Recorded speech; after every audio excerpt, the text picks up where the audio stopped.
You're listening to the Radius Church podcast, recorded live each Sunday in North Hollywood, California. All right, now let me tell you why I'm a horrible person and I ruin Christmas. When I was 10, I love Christmas, but I've ruined it a couple of times for people. When I was 10 years old, I got this idea to trick my sisters. It started off well because I first had this idea. I had no money at all, and I was 10, and I wanted to give them something for Christmas. And so I went with my mom to the grocery store, and I got them grocery store lipstick. You know, in like the toy section, you can buy grocery store lipstick for kids. So I got each of my sisters, my two sisters, a tube of lipstick. That's pretty cool for a 10-year-old to give to his sisters. But then I had this idea that it'd be really fun to wrap that tiny little gift in the biggest box I could find. And I don't know what was in this box, but the biggest box I could find in my house was the box the size of like a mini fridge, or I call them college fridges. And so I threw the lipstick into the bottom of this box, and then I wrapped it. And we were running out of wrapping paper, so I actually had to use two different kinds of wrapping paper because the package was so big. I have a picture of it right here that I could show you. This box in the foreground is 2 tubes of lipstick. That's what's in that box. And I thought, man, this is going to be so great. My family on Christmas morning, it's sort of a tradition that the Barkleys have, is you always try to figure out what the best gift is going to be, and then you save that for last. I don't know if you did that with your Hanukkah gift giving or maybe Christmas. It's like, I'm just going to wait for the best gift is last. And when you're a kid, remember that the best gift was usually the biggest gift. It starts to transverse as you get older, like the better gifts are smaller, right? But when you're a kid, the biggest one is always the best one. And so Christmas morning, my sisters didn't even have to ask. They knew what the biggest gift was. They had their name on it. They're like, we are saving that one for last. This is going to be so good. So good. I don't know why my parents didn't stop me. But listen, they start going through their presents. And as they're opening up like legit gifts from mom and dad or from grandma and grandpa, I can imagine in their minds, they're thinking, what wonders must wait for us in this huge box? You know, it must be a Barbie dream house, or it's like a pony. It's so big, it could be anything. I don't know. And then they finally get to that moment, and I thought, man, they are going to think I am so hilarious. They did not think I was so hilarious. They ripped open the paper, and they tore open the flaps of the box, and then they stared down into the darkness. And my two sisters, who would have been, let's see, 10, I was 10, so they would have been 6 and 3.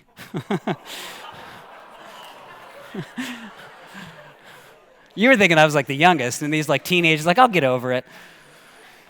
Nope. The precious, fragile heart of a 6-year-old and a 3-year-old dive into the cavern of this box, flailing their arms around, hoping that there's something in there, maybe in like a gift certificate to Disneyland or something.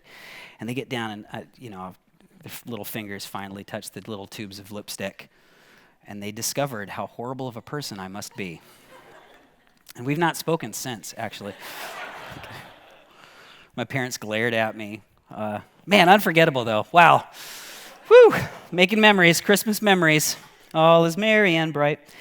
You know, we said last week as we started this Christmas series, we're calling it DEUS, LUX, which just means the light of God. But what we wanted to do was put it in the context in which Jesus was really born, because it's a context that I think most of us can identify with a little bit more directly than just all is merry and bright.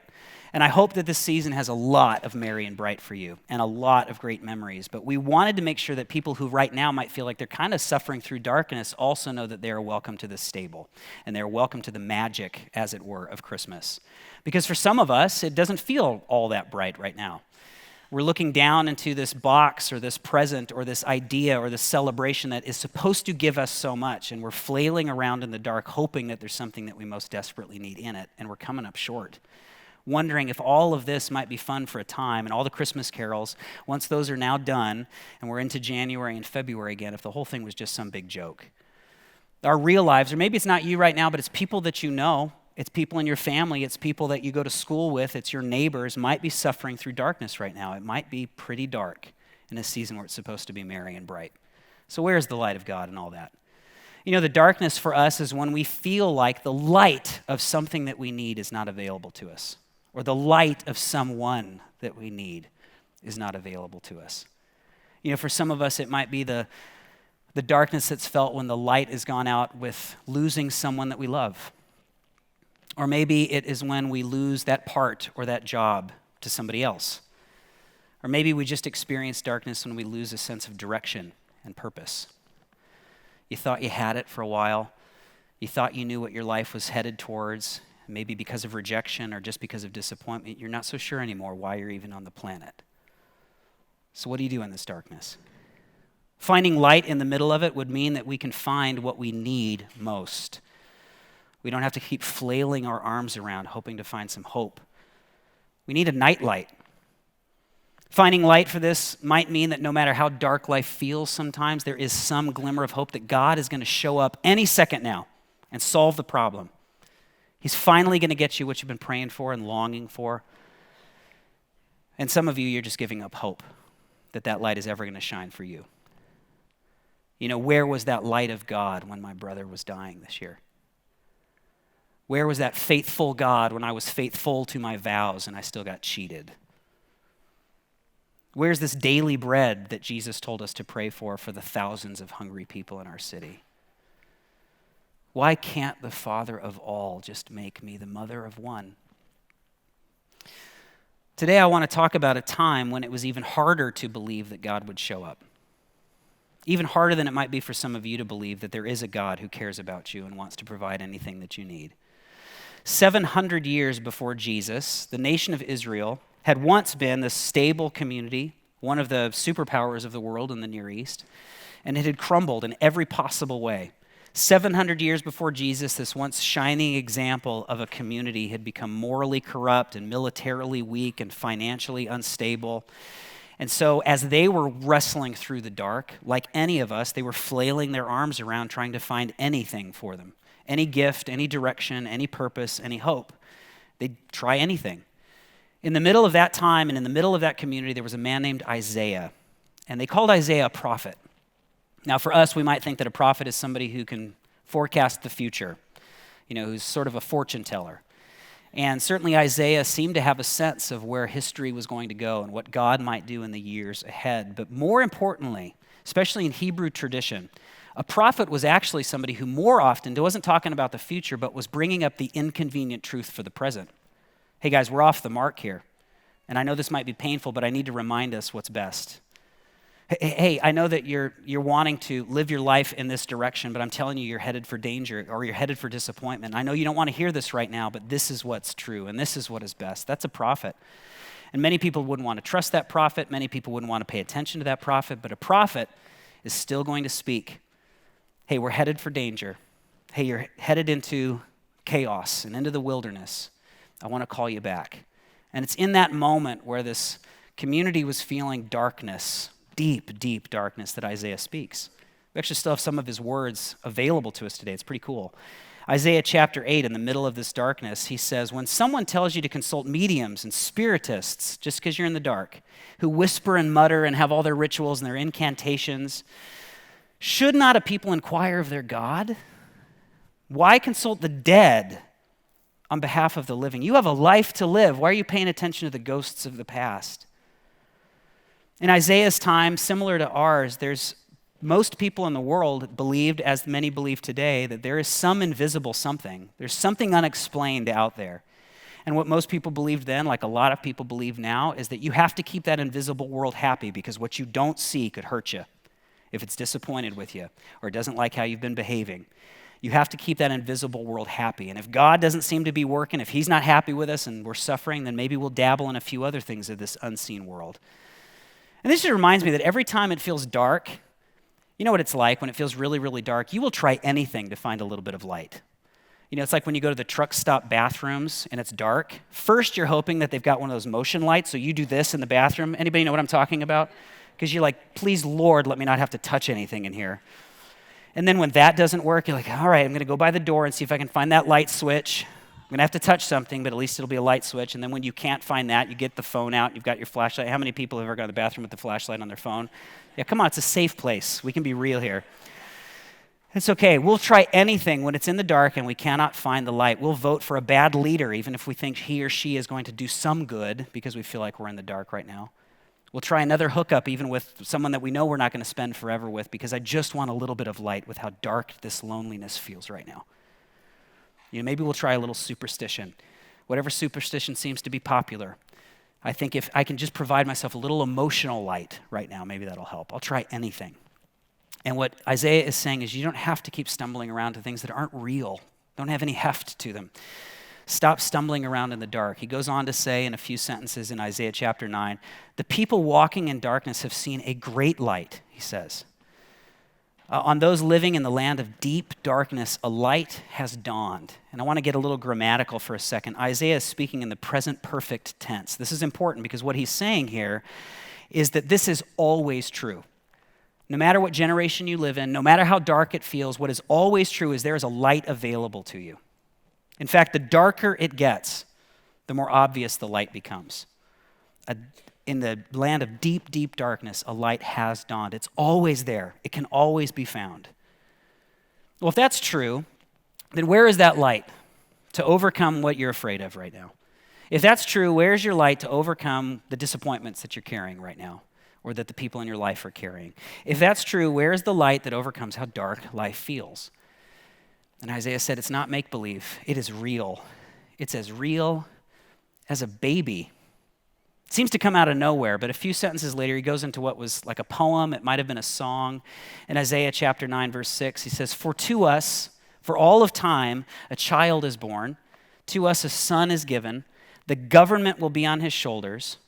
He goes on to say in the next stanza, he will be called Wonderful Counselor, Mighty God, Everlasting Father, Prince of Peace, and of the greatness of his government and of his peace, it says there will be no end, no term limits, no retirement.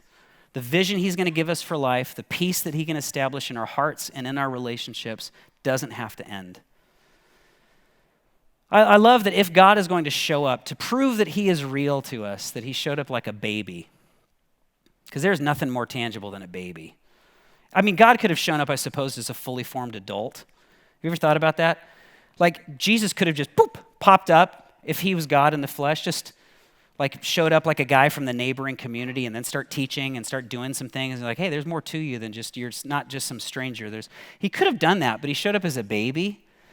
And I don't know if this is why, but I tend to think it's because babies are kind of unavoidable. Like they're the most tangible humans in existence. I could be on an airplane sitting shoulder to shoulder with someone and ignore that they exist for 2 or 3 hours. I do it all the time. But if there is a baby 20 rows back that starts crying, there is no doubt in anyone's mind on that airplane that that baby exists. Wouldn't it be cool? And I don't think Isaiah saw the manger or the stable. I don't think that's what he had in mind. I mean, maybe he did, but he's like, man, if God is real, I wouldn't be surprised if he showed up as real as a human, as real as the skin that you are in, if he would be born among us. And he'd be more than just the next politician that we want to vote for, the next great idea, or the next rabbit's foot that you have to rub. He would be so real that his impact on the world would leave an impression, that people would call him a wonderful counselor. Almighty God, everlasting Father. What if it's so real that when you are feeling lost, you actually have a wonderful counselor really available to you? What if it's so real that when you really feel abandoned, there is an everlasting Father here for you? Just curiously too, Jesus at one point, one of the most audacious claims he made is he said, and I quote, anyone who has seen me has seen the Father, has seen God. Which, if you're not sure what you think of Jesus, that's bonkers. If you don't believe that that's true, you should stop paying attention to him. That's a crazy claim. Anyone who's seen me has seen the Father. He is as real as the skin that I am in. There's a real light in however dark it feels. 700 years later, after all sorts of thinking about the impact that Jesus had made on his life and in the world around him, one of Jesus' closest friends and followers writes a biography of Jesus. The man's name was John. I think it's really cool that we've actually got all of these writings around the time that Jesus lived. I don't know what you've read, but actually we now have manuscripts dating back to just a few years after Jesus of Nazareth lived. This is one of them, the biography of John. written about Jesus. There's actually more written about the life of this nobody from nowhere town, Jesus of Nazareth, than there was about any of the most famous people you've heard of from around that time. There's more documentation about the life of Jesus from around the time that he lived than there was about any of those Caesars, any of the philosophers that we all studied in school. More written about Jesus back then there was about Plato and Socrates and Aristophanes. More written about Jesus. I just think that's curious. This is one of those documents, a biography written about Jesus. John starts this prologue of this biography to say, here, I want to tell you what's in that manger.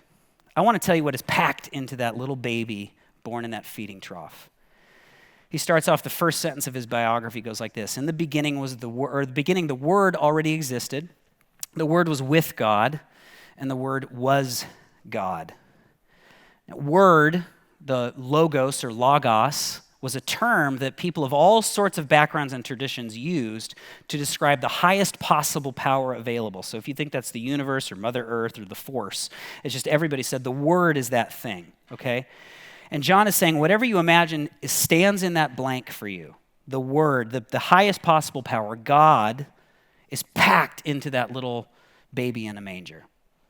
That's what he's saying about Jesus. Whatever you think is out there, the God, the universe, the force, it's in that manger. He goes on to describe Jesus in this way in verse 14. So the Word became human. This idea of the transcendent became human. He made his home among us, like walked on our dirt and through our neighborhoods, lived life kind of like us. And John's impression of Jesus, firsthand experience with him, he's like, oh man, I got to tell you, he was just full of unfailing love and faithfulness. If Jesus really is what God is like, God must be full of unfailing love, faithfulness. Doesn't give up, doesn't quit, doesn't stop. No matter how dark life is, no matter how far you've run or how long you've been away, God has not given up on you. We've seen his glory.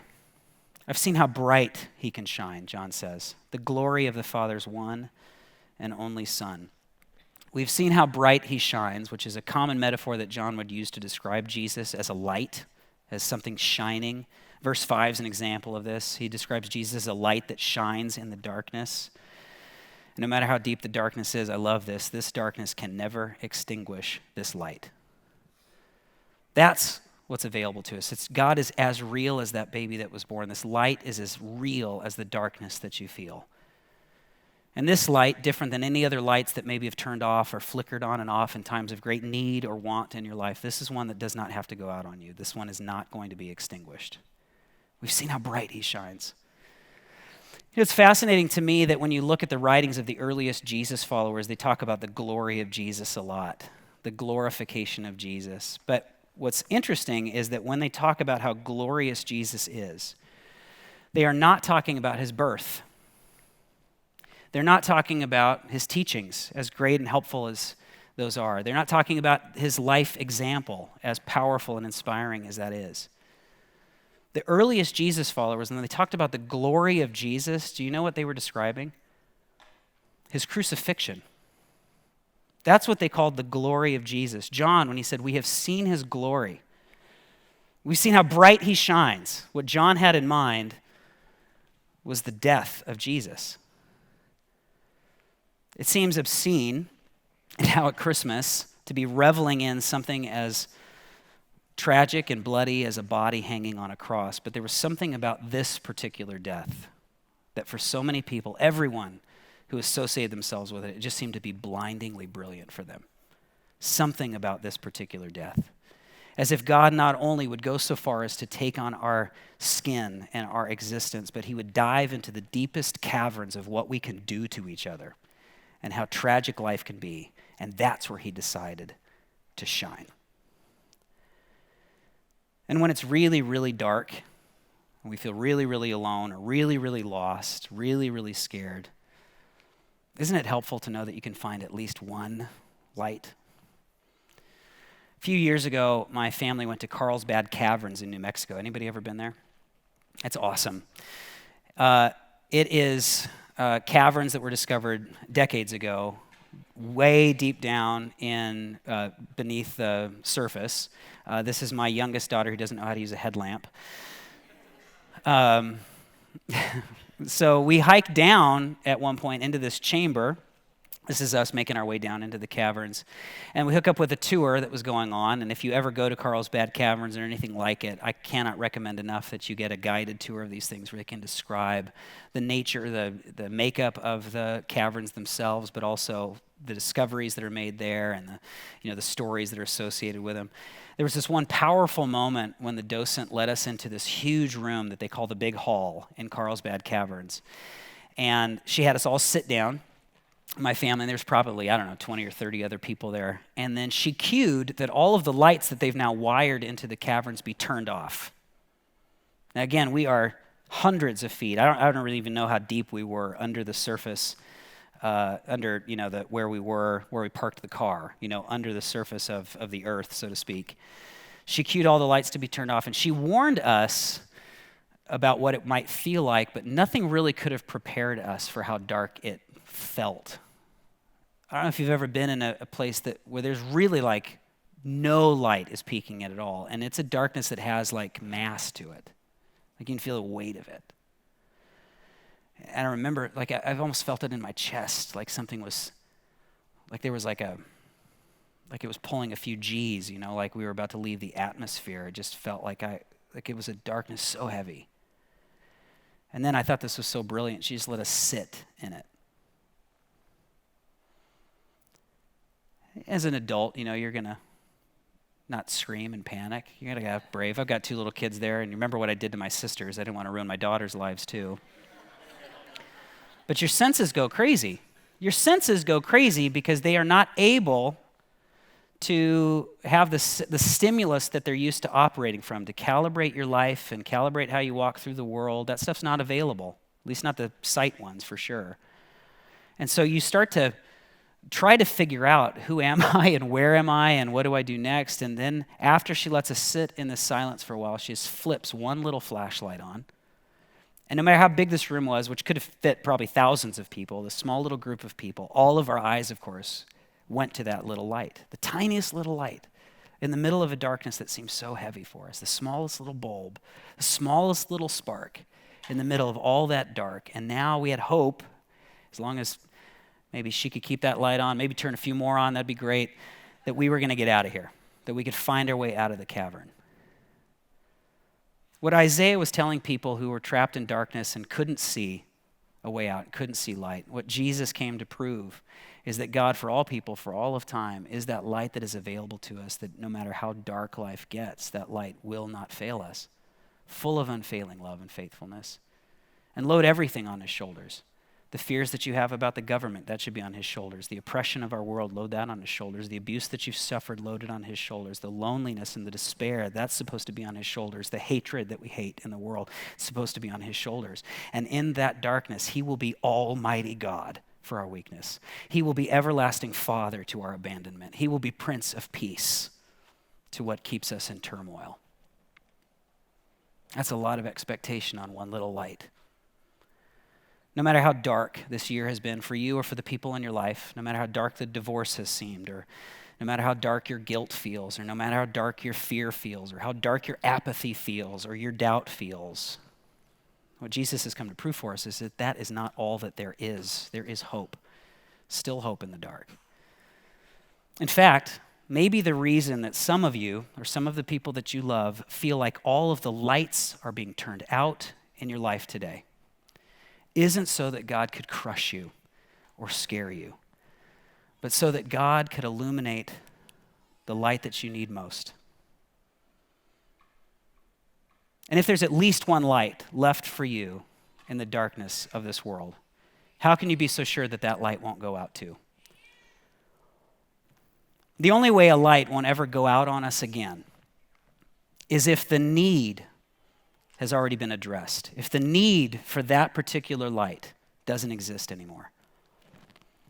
Friends, listen, if our greatest need in life is happiness and pleasure, and I hope you have a lot of that this season, I'll be honest with you, Jesus is not your only option. If our greatest need in this life is health, you don't need Jesus to get the medicine that you need and the treatment that you need. If what we need most in this life is romance or fame or success or friendship, Jesus is not our only option. I hope some of those lights have turned on for you this year, but you know as well as I do that some of those lights might turn out as quickly as they turned on. But if deep down, no matter what other lights have gone out in our lives, what we most desperately need underneath it all is God himself, then Jesus is that light. Or in a way that maybe we'll remember it this season, Jesus is only our greatest hope if God is ultimately our deepest need. We say here all the time that Jesus isn't the only solution to all of life's needs. He just promised to be the unfailing solution to our deepest one. Now I want you to do what I had to do in the truck stop bathroom. I want you to pull out your phone if you have a phone with a flashlight on it. Let's get like flaming lips or something here and turn those on in the room. Here's the encouragement that I want to give us. If you're a follower of Jesus, you've probably heard everything I've said this morning before. You've heard that John called Jesus the light of the world. But maybe you need to be reminded, followers of Jesus, do you know what Jesus called you and me? The light of the world. Maybe the reason that you're in darkness or the people that you love most right now are in darkness and you are in their life is because that's where light is needed most. Maybe as we leave this place, the call on our lives is to show that the grace of God is bigger than the bad decisions and the disappointments and the fears and the regret that people are living through right now. Maybe we get to tell the world that God doesn't pull people out of darkness. Instead, he turns people into lights and then keeps them in the darkness because that's where the light is needed most.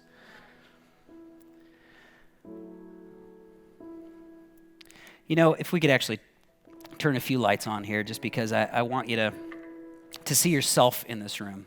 You can keep your flashlights on too. I'm sure the band would love that while they're singing. That's a pretty cool experience.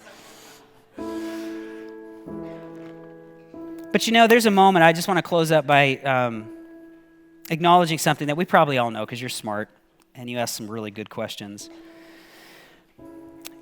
Whatever you believe, truly, whatever you believe, whenever it comes to the Logos, however you fill in that blank, it's the force, it's the universe, it's Mother Nature, whatever fills in that blank for you, whatever you think might be guiding us in the dark, there will be a moment when we will all agree.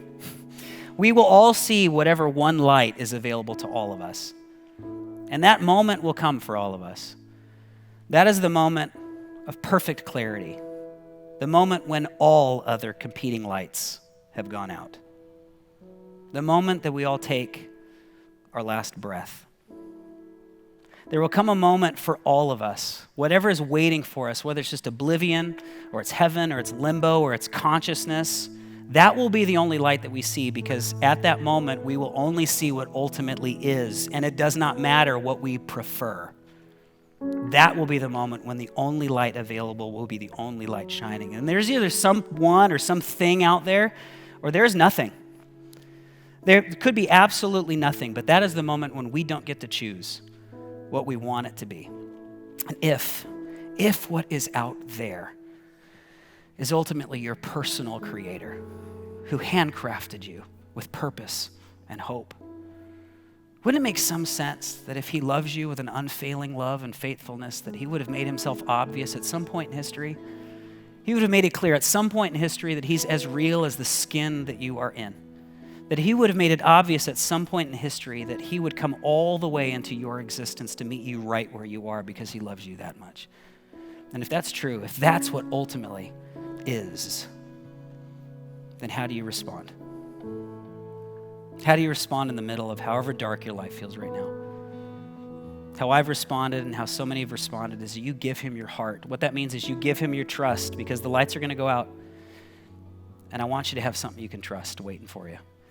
You give him your trust, you give him your life, you give him your future, even if right now you're in the dark. So if your soul today is starving for that, and you have never trusted Jesus with your life, I am going to invite you today to make this year and this Christmas the first time you truly start over, where you get real. And I don't care what you've done, and I don't care how far you've gone, and I don't care how long you've been away. Jesus is willing to meet you one step beyond wherever you are, one word beyond wherever you are. As close as light in the darkness, as obvious as light in the darkness. And that relationship starts like all great relationships, just with a conversation. And I want to lead you in that conversation, and I want to sing about this Father that wherever you're coming from, we can run to again and again and again and again, because he will not fail us or forget about us or leave us. So if you want to, you can close your eyes just so you can concentrate.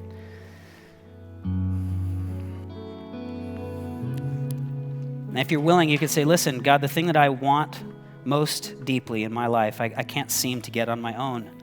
And I know it. I know it.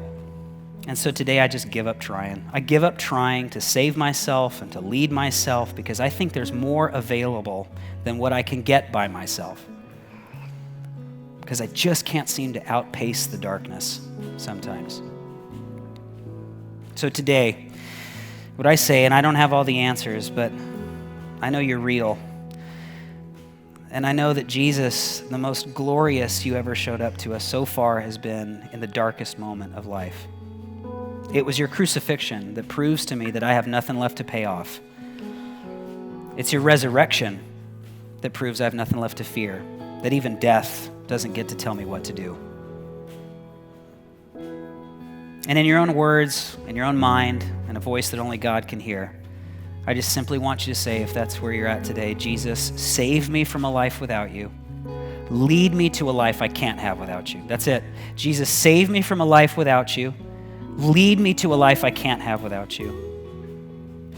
And what we've been told is if we will say that, if we will believe that God is faithful to forgive us of all of it and to call us his sons and his daughters. Welcome to the family of God, to the light of the world. Jesus, we love you and we thank you that you have proven that the light we need most is as real as the darkness that we feel, as real as the skin that we are in. May we run to you again and again and again with the burdens that we carry and the darkness that we sometimes have to survive through, because you are our only hope for our deepest need. Thank you for listening. For more information, follow us on social media at Radius Church LA and visit us on the web at radius.la.